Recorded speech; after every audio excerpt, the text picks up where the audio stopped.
Students, आज हम विद्युत के बारे में पढ़ेंगे। विद्युत से आप भली भांति परिचित हैं। विद्युत जिसके कारण कि हमारे घर रोशन होते हैं। दिन के समय तो आप सब जानते हैं कि सूर्य का प्रकाश है। अगर विद्युत नहीं है, बिजली नहीं है, तो भी हम अपने सारे काम बहुत आसानी से कर लेते हैं। लेकिन रात के समय जब अंधेरा हो जाता है, सूर्य छुप जाता है, तो उस समय हमें अपने सभी कामों को सही तरह से करने के लिए, भली प्रकार करने के लिए रोशनी की आवश्यकता होती है। और वो रोशनी हमें कहाँ से मिलती है? वो हमें मिलती है विद्युत से, इलेक्ट्रिसिटी, या हम आम भाषा में उसको बिजली कह देते हैं, बिजली से। तो हम उस बिजली के बारे में, विद्युत के बारे में, यानी कि इलेक्ट्रिसिटी के बारे में आज स्टार्ट करेंगे पढ़ना। तो विद्युत जो है, अगर ये ना हो तो आप सब जानते हैं कि हमारे घरों में, विद्यालयों में, अस्पतालों में, उद्योग धंधे जो हैं, फैक्ट्रियां हैं, और बहुत सारे ऐसे संस्थान हैं जहाँ पर अलग अलग कार्यों को करने के लिए हमें विद्युत की आवश्यकता होती है। और विद्युत नहीं होगी तो हम वो कार्य नहीं कर, बहुत से कार्य, फैक्ट्रियाँ तो बिना विद्युत के, बिना बिजली के चल ही नहीं सकती हैं, क्योंकि वहाँ पर सभी काम मशीनों से होते हैं।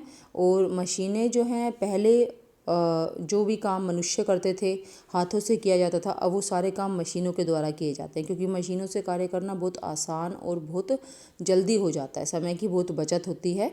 और ये सब बहुत ज़रूरी भी है। ज़रूरी किस लिए है? ज़रूरी है किसी भी देश की अर्थव्यवस्था को आगे बढ़ाने के लिए। इसलिए विद्युत का हमारे जीवन में बहुत ही महत्वपूर्ण स्थान है। ठीक है, तो अब हम ये पढ़ेंगे कि वह क्या है जिससे विद्युत बनती है। अब हमें ये तो पता चल गया कि हमें अपने दैनिक जीवन के अनेक कार्यों के लिए विद्युत की आवश्यकता है, लेकिन किस चीज़ से विद्युत बनती है और ये विद्युत परिपथ में कैसे प्रवाहित होती है। विद्युत परिपथ मतलब जो एक सर्किट जिसको हम बोलते हैं, सर्किट में पहले तो विद्युत बनी कैसी और वो कैसे प्रवाहित हो रही है, कैसे बह रही है। कौन से कारक हैं जो किसी विद्युत परिपथ की विद्युत धारा को नियंत्रित करते हैं, रेगुलेट करते हैं, या हम कहीं कंट्रोल करते हैं। तो अब हम ये सब पढ़ेंगे। सबसे पहले हम विद्युत धारा और परिपथ, जो जब हम कहते हैं ना कि विद्युत की बात कर रहे हैं, हम विद्युत आ रही है हमारे घर में, असल में हम ये कहते हैं कि विद्युत धारा प्रवाहित हो रही है। हमारे जो सर्किट है, हमारे घर में जो तारों का जाल बिछा हुआ है, उनमें से विद्युत धारा प्रवाहित हो रही है। तो ये विद्युत धारा है क्या? आप सब बहुत अच्छे से जानते हैं। अगर तूफ़ान वगैरह आता है या नॉर्मल हवा भी बह रही, तो हम उसको कहते हैं विद्युत धारा प्रवाहित हो रही है। विद्युत धाराओं के कारण, विद्युत धाराएं जो हैं, इनके बारे में आप बहुत ही पहले की क्लासेस से, 7th 8th से पढ़ते आ रहे हैं। SST में भी आपने पढ़ा होगा और साइंस में भी आपने पढ़ा होगा। उसके बारे में आपने सुना हुआ है, वायु धारा के बारे में, पवन धारा के बारे में, और जल धारा भी सब जानते हैं। जल की धाराओं के कारण ही जो समुद्र के अंदर जहाज आसानी से गति कर सकते हैं। ठीक है, जो तरंगे होती हैं, तरंगे मतलब जल धारा बह रही है, जल एक जगह से बहकर दूसरी जगह जा रहा है। तो जैसे वायु जब एक जगह से बहकर, एक स्थान से बहकर दूसरी जगह जाती है, तो हम कहते हैं वायु धारा। ऐसे ही जल जब एक स्थान से बहकर दूसरे स्थान पर जाता है, तो उसे हम कहते हैं जल धारा। तो विद्युत धारा क्या हुआ? जब विद्युत एक स्थान से दूसरे स्थान पर जा रही है, तो वो विद्युत धारा है। ठीक है, यदि विद्युत आवेश, विद्युत धारा क्या है फिर? जब विद्युत आवेश किसी चालक में से प्रवाहित होता है, जैसे कि हम कह सकते हैं कि धातु के तार में से, तो हम ये कहते हैं कि चालक में विद्युत धारा है। तो सबसे पहले जो हमें समझना है वो ये है कि ये चालक क्या होता है। आप इससे भी भली भांति परिचित हैं। यदि कोई ऐसा पदार्थ है जिसमें से विद्युत धारा आसानी से गुजर जाती है, आपने एक तार ली, उस तार के एक सिरे से विद्युत धारा प्रवाहित करनी शुरू की, तो वो दूसरे सिरे तक पहुंच गई। इसका मतलब उसमें से विद्युत धारा प्रवाहित हो रही है, और ऐसे पदार्थ को हम चालक कहते हैं। वो तार जो है वो चालक कहलाएगी, यानी कि सुचालक। ठीक है, क्योंकि कुछ ऐसे पदार्थ भी हैं जिनमें से विद्युत धारा प्रवाहित नहीं होती है, तो उनको हम कुचालक कहते हैं। तो इसलिए जो जिसमें से विद्युत धारा प्रवाहित हो रही है, उन्हें हम विद्युत के अच्छे चालक या सुचालक कहते हैं, और जिनमें से विद्युत धारा प्रवाहित नहीं होती है, उन्हें हम विद्युत के निम्न चालक या फिर कुचालक कहते हैं। ठीक है, तो जब चालक में से विद्युत धारा प्रवाहित होती है, तो उसका मतलब यह है कि विद्युत आवेश प्रवाहित हो रहा है उसमें। और विद्युत आवेश क्या है? विद्युत आवेश है धन आवेश, ऋण आवेश, आपने इसके बारे में भी पढ़ा हुआ है। विपरीत आवेश एक दूसरे को आकर्षित करते हैं और समान आवेश एक दूसरे को प्रतिकर्षित करते हैं। ये आपने पढ़ा हुआ है अच्छे से। उसी आवेश की मैं यहाँ बात कर रही हूँ। तो जो विद्युत आवेश हैं, जब उनका प्रवाह होता है किसी पदार्थ में से, तो इसका मतलब है कि उसमें से विद्युत धारा का प्रवाह हो रहा है। ठीक है। किसी टॉर्च में सेल लगा हुआ होता है, आपको पता है ना। टॉर्च में अगर आप टॉर्च को ऑन करते हो तो क्या कारण है कि वो बल्ब ऑन हो जाता है, बल्ब जो है हमें प्रकाश देना शुरू कर देता है, क्योंकि उसमें सेल है। और जो विद्युत धारा उसमें आई उस बल्ब को ऑन करने के लिए, वो है सेल से हमें मिली है या फिर बैटरी से। ठीक है।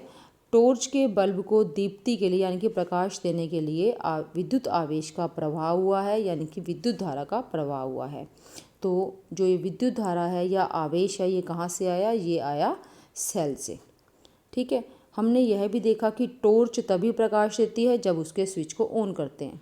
अब आप ये सोचो कि अगर आपने, दो चीज़ें ज़रूरी हैं, एक तो आपने स्विच को ऑन किया टॉर्च के, विद्युत धारा उसमें से प्रवाहित हुई और बल्ब जल गया। ठीक है।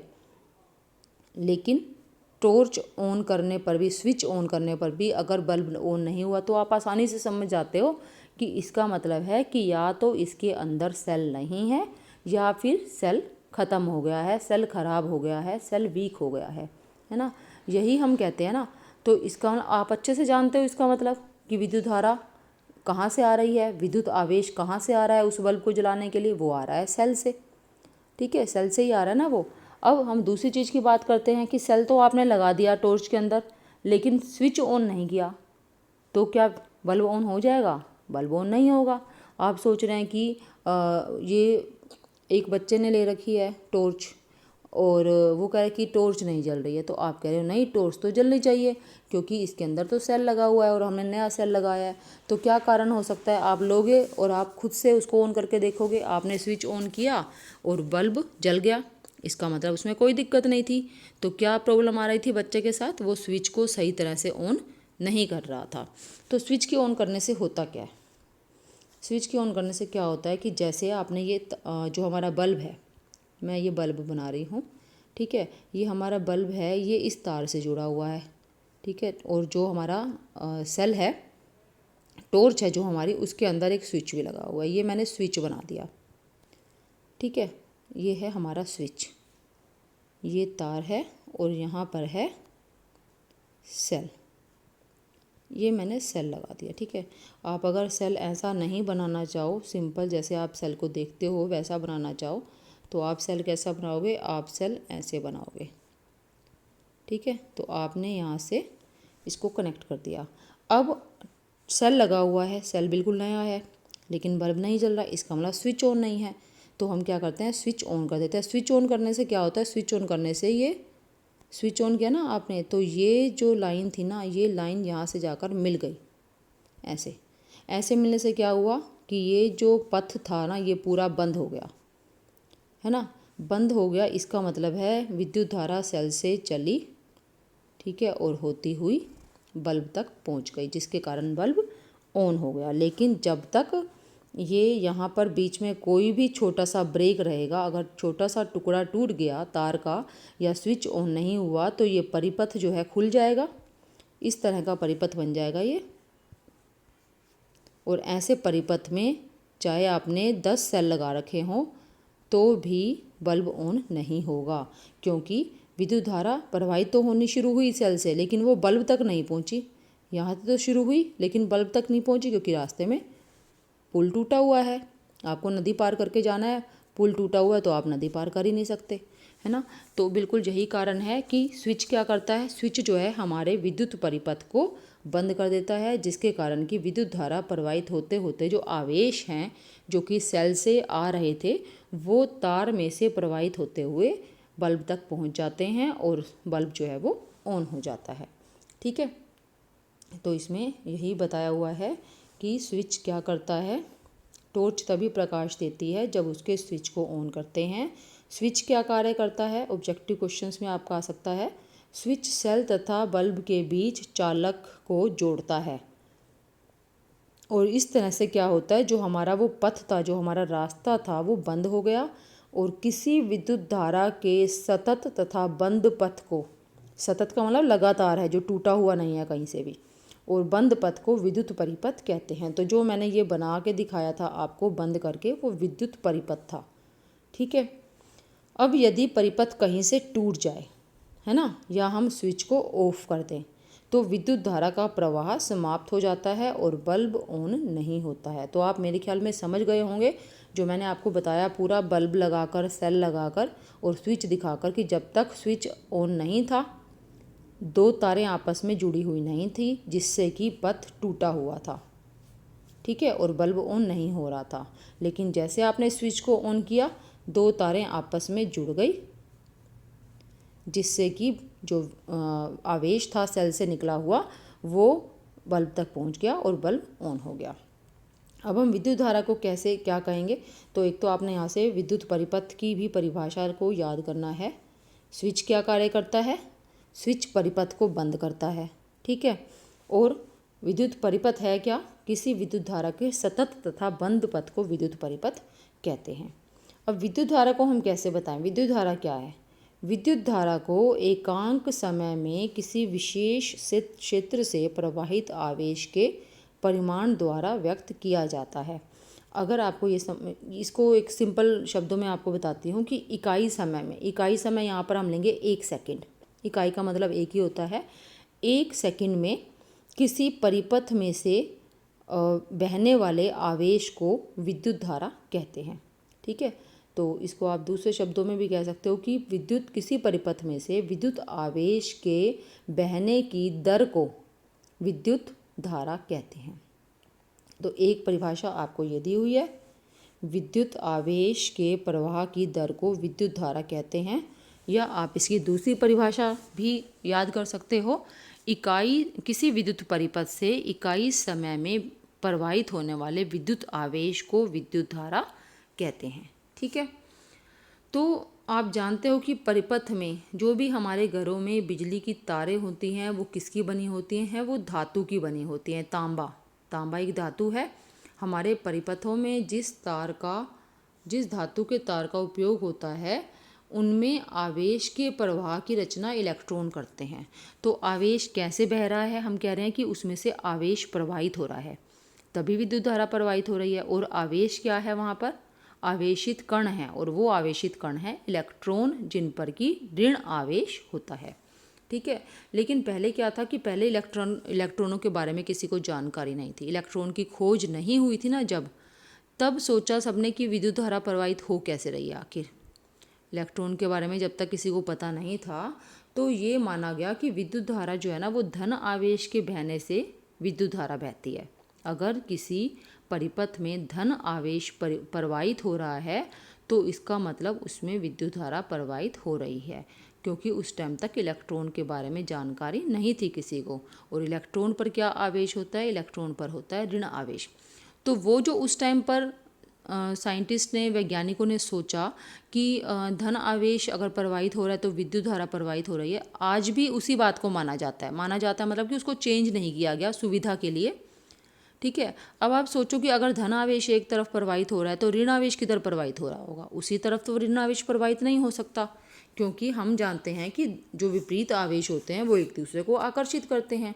अगर इस तरफ ऋण आवेश प्रवाहित हो रहा है और इसी तरफ धन आवेश प्रवाहित हो रहा है, तो ये दोनों आवेश तो मिलकर आवेश को ही ख़त्म कर देंगे, दोनों एक दूसरे का आवेश ख़त्म कर देंगे।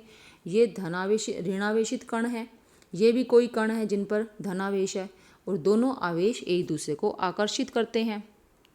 ठीक है। तो ऐसा नहीं हो सकता कि दोनों एक ही दिशा में प्रवाहित हो। अगर धन आवेश इस दिशा में बह रहा है, तो इसका मतलब है कि ऋण आवेश इस दिशा में बह रहा है। और ऋण आवेश क्या है? हमारा ऋण आवेश है इलेक्ट्रॉन।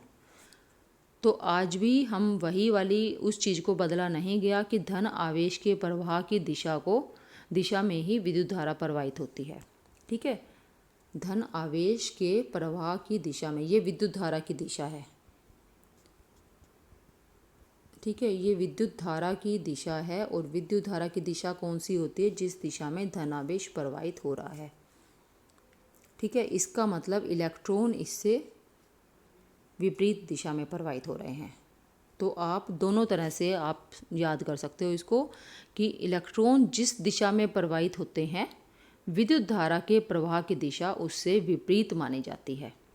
ठीक है, अगर मैं कहूँ कि मेरे पास कोई तार है जिसके अंदर मैंने बल्ब लगाया है और मैंने एक सेल भी लगाया है उसके अंदर, ठीक है, तो अगर धन आवेश जो है वो कहाँ से प्रवाहित हो रहा है, धन आवेश यहाँ से प्रवाहित हो रहा है, तो इलेक्ट्रॉन इधर प्रवाहित हो रहे हैं। ठीक है, या फिर मैं आपको सही तरीके से अगर बताऊं कि इसमें जो है ऋण आवेश इधर प्रवाहित हो रहा है, इलेक्ट्रॉन इधर प्रवाहित हो रहे हैं। अब इलेक्ट्रॉन इधर प्रवाहित हो रहे हैं तो जैसा मैंने बताया कि विद्युत धारा की दिशा क्या होगी, ये होगी विद्युत धारा की दिशा, और विद्युत धारा को हम आई से दिखाते हैं। करंट विद्युत धारा को आई से दिखाते हैं। जिस दिशा में इलेक्ट्रॉन प्रवाहित होते हैं किसी भी विद्युत परिपथ में, विद्युत धारा की दिशा उससे विपरीत होती है। ठीक है, ये आपको अच्छे से ध्यान रखना है।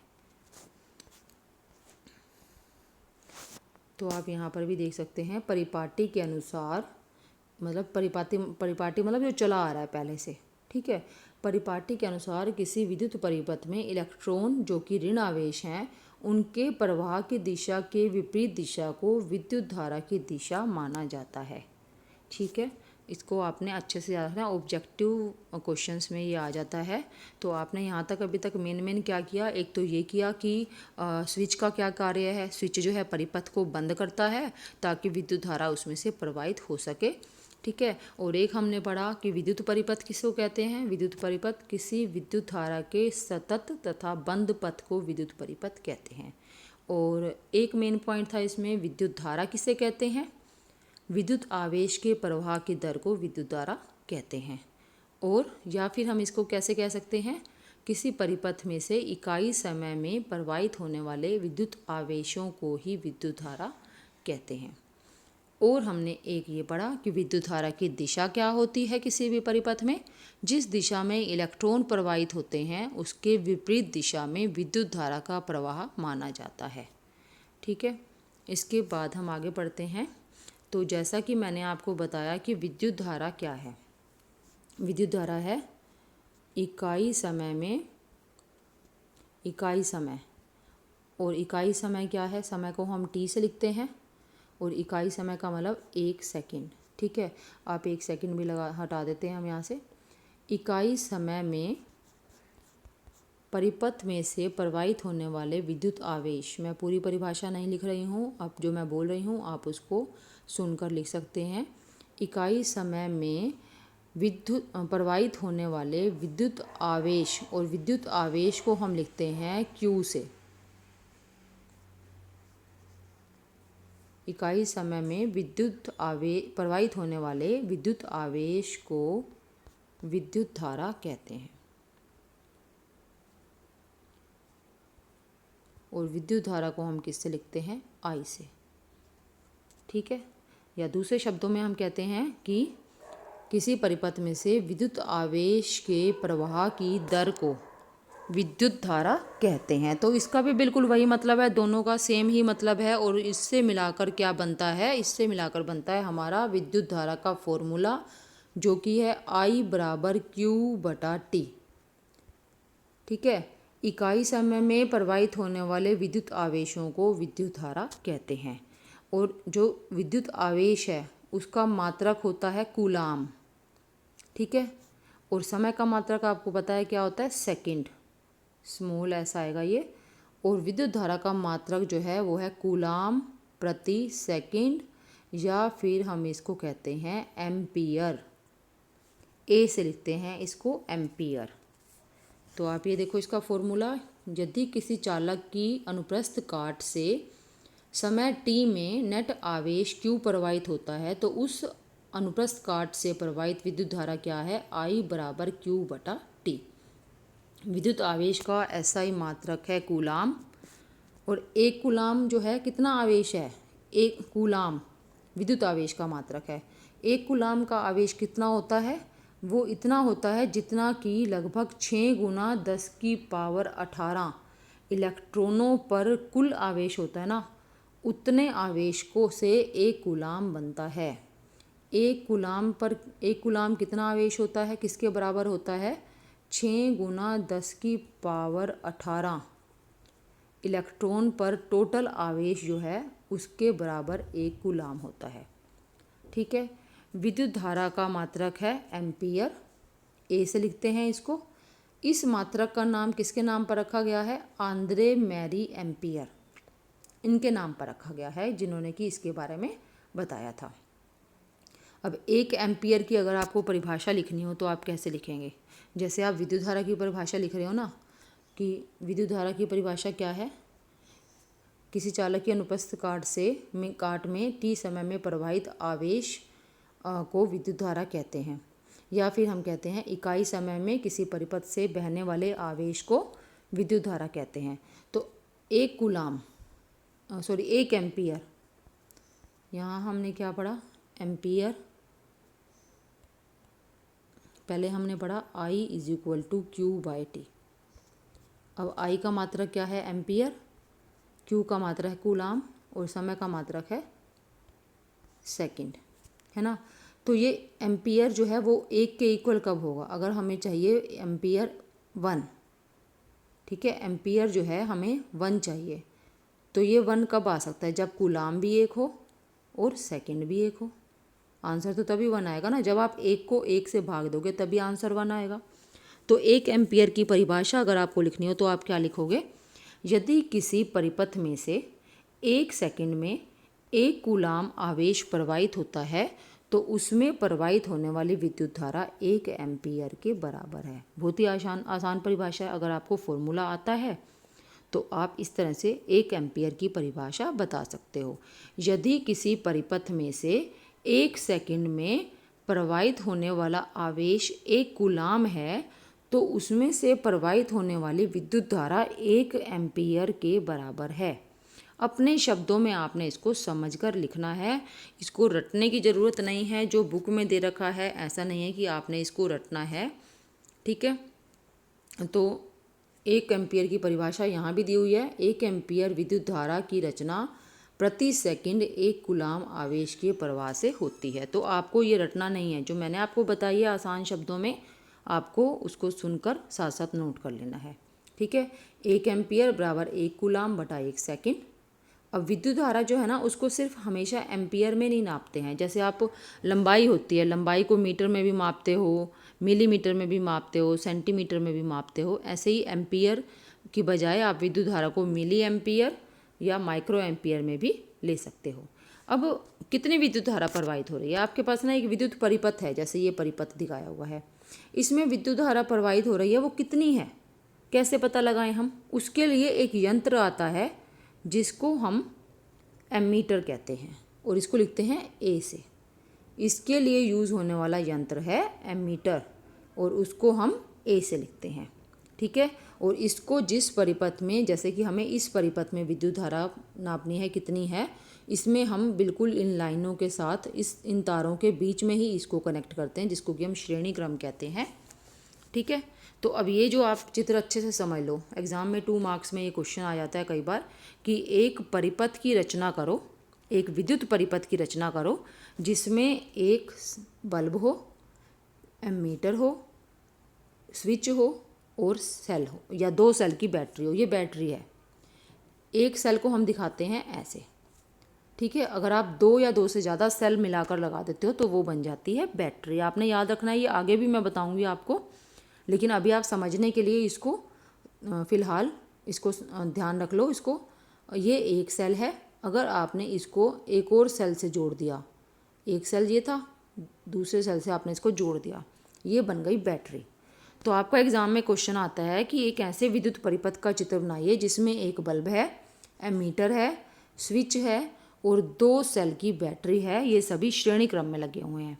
तो ये उसका परिपथ है, चित्र है, ये बहुत ही आसान।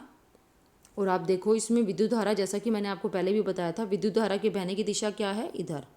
ये जो सेल बनाया ना मैंने, ये इसमें सेल के अंदर ना 2 टर्मिनल होते हैं, एक ऋण टर्मिनल, एक धन टर्मिनल। ऋण टर्मिनल ये वाला होता है, बड़े वाला होता है धन टर्मिनल। तो विद्युत धारा हमेशा धन टर्मिनल से शुरू होती है, ऋण टर्मिनल की तरफ जाती है। और इलेक्ट्रॉन कहाँ जाएंगे? इलेक्ट्रॉन जाएंगे ऋण से धन की तरफ। मैं आपको अच्छे से समझा देती हूँ इसको। जैसे आपका ये एक, मैं इसमें और कुछ नहीं बना रही हूँ परिपथ में, मैं सिर्फ सेल बनाकर समझाने के लिए आपको दिखा रही हूँ। ठीक है, ये माइनस है, ये प्लस है। जो इलेक्ट्रॉन हैं वो ऋण आवेशित हैं, वो यहाँ ऋण से निकलते हैं और इधर बहना शुरू करते हैं, यहाँ से बहते हुए धन की तरफ जाएंगे। ठीक है, ये तो है इलेक्ट्रॉन। और मैंने आपको बताया विद्युत धारा की दिशा क्या है, इससे विपरीत, यानी कि विद्युत धारा की दिशा है ये जो धन है ये वाला, यहाँ से लेकर इस तरफ। दोबारा से समझते हैं इसको। ये हमारा परिपथ है जिसमें कि सेल लगा हुआ है, ये थोड़ा ऊपर नीचे हो गया। ठीक है, ये है ऋण और ये है धन। अब इसमें इलेक्ट्रॉन के प्रवाह की दिशा, इलेक्ट्रॉन ऋणावेशित हैं, जो जहाँ माइनस है वहीं से तो इलेक्ट्रॉन निकलेंगे, तो यहाँ से इलेक्ट्रॉन निकलते हैं इस तरफ। ठीक है, तो ये धन से निकलकर, आपने ऐसे नहीं करना कि ऋण से धन की तरफ, ऋण से धन इधर हो गया, ऐसे नहीं, ये दोनों जुड़े हुए नहीं है बीच में, देखो आप। ठीक है, तो जुड़े हुए किससे हैं, वो जुड़े हुए इस लाइन से हैं। तो यही दिशा इलेक्ट्रॉन के प्रवाह की दिशा है।